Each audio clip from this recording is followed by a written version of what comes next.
नमस्कार, आप देख रहे हैं सुरागी लाल न्यूज चैनल और मैं हूं आपके साथ उनजिला फातिमा। इस वक्त हमारे साथ मौजूद हैं डॉक्टर राहुल पैगिया जी, जिनके द्वारा आज जो प्रेस वार्ता की गई है उनसे बात करेंगे और जानेंगे कि किन मुद्दों को लेकर आज जो है प्रेस वार्ता का आयोजन किया गया, क्या कुछ उसमें मुद्दे रहने वाले और क्या कुछ सवाल इनके द्वारा उठाए गए हैं। सर, क्या कहना चाहेंगे? देखिए, मैं आज जो ये प्रेस वार्ता यहाँ रखी थी हमारे भाजपा कार्यालय में, उसका सिर्फ एक उद्देश्य था कि मैं जो ये कांग्रेस के प्रत्याशी हैं उनसे ये कुछ जानना चाहता हूँ कि ये जो दोहरा रवैया वो अपना रहे हैं, डबल स्टैंडर्ड। कल उन्होंने एक स्टेटमेंट दिया सनातनी हिंदू वार्डों में जाके कि आप पार्टी मत देखो, आप सिंबल मत देखो और आप सिर्फ मेरे को देखो, मेरा चेहरा देखो और उस पर वोट डालो। और कल ही वो रात में जाते हैं मुस्लिम वार्डों में और वहाँ रात में जाके वो ये बोलते हैं कि आपको कांग्रेस के सिंबल पे ठप्पा लगाना है।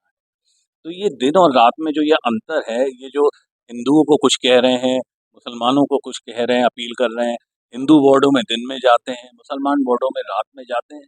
पहले तो उनकी क्या मजबूरी है कि वो मुसलमान वार्डों में रात में जा रहे हैं, क्यों छुप कर जाना चाह रहे हैं? कोई खास साजिश है, कोई उनका एक एजेंडा है, या उनकी नेचुरल फितरत है धोखा देने की? डीएनए में जैसे उनके धोखा है, जैसे उन्होंने अपने मेयर के चुनाव में पिछली बार अपनी पार्टी के मेयर प्रत्याशी के साथ धोखा करा था, जिसका ऑडियो वायरल हुआ।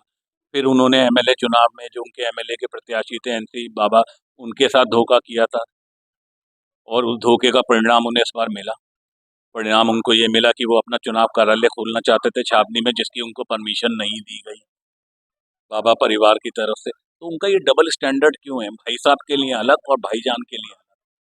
किस तरफ खड़े हैं वो? भाई साहब के साथ खड़े हैं या भाईजान के साथ खड़े हैं? कल उन्होंने अभी 2 दिन पहले काशीपुर के पास जो गोकशी का मामला हुआ था, उसमें जो मुजरिम था या गोकशी के मैटर पे जो कि कानूनन अपराध है, उसके बारे में एक स्टेटमेंट नहीं दिया। और अभी 4 दिन पहले वो जो एक हिंदू व्यापारी सचिन अग्रवाल, जिसका नक्शा पास हो गया, उसके लिए इतनी बड़ी उन्होंने प्रेस कॉन्फ्रेंस कर दी, उससे उन्हें इतनी तकलीफ हो गई। क्या गोकशी के संरक्षण करने वालों को वो टिकट दे रहे हैं इसलिए नहीं बोल रहे?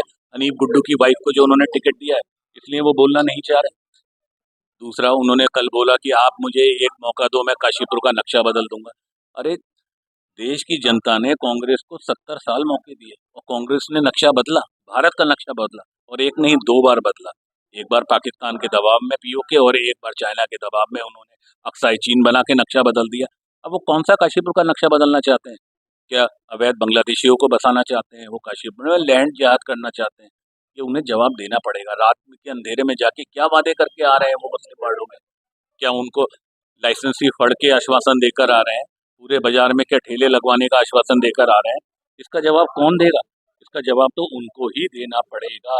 और वो जवाब दें कि वो भाई साहब के साथ हैं या भाईजान के साथ हैं। इसके अलावा वो हम पर आरोप लगा रहे हैं कि राम और रहीम का।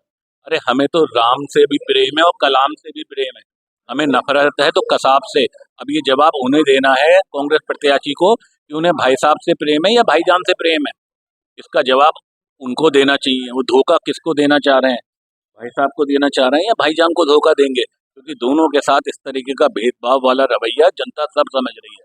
और आपके चैनल के माध्यम से मैं काशीपुर की जनता से एक अपील भी करना चाहूँगा कि जब काशीपुर की जनता मतदान करने के लिए जाए तो कम से कम कुछ सवाल वो अपने आप से पूछें, अपने अंतर्मन से पूछें कि क्या धारा 370 भारत में हटना भाजपा की सरकार के अलावा कभी संभव था? क्या इतना भव्य दिव्य राम मंदिर का निर्माण भाजपा की सरकार के बिना संभव था? जो आज आतंकवाद और नक्सलवाद देश से खत्म हो रहा है, वो भाजपा की सरकार के बिना संभव था? या वो जो साइन बोर्ड जो पहले दिखा करते थे रेलवे स्टेशन या बस स्टैंड पे, जिस पे लिखा होता था कि अनजान बैग वस्तु ना छुएं, ये बम हो सकता है, आज उन साइन बोर्डों का ना दिखना, ये भाजपा की सरकार के अलावा कहीं संभव था?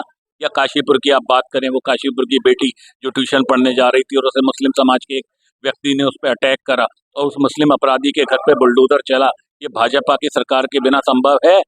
या जो काशीपुर से उगाही और जो ये बदमाशी और जो अपराधियों का खात्मा भाजपा विधायक ने कराया है, इसके अलावा कहीं संभव था?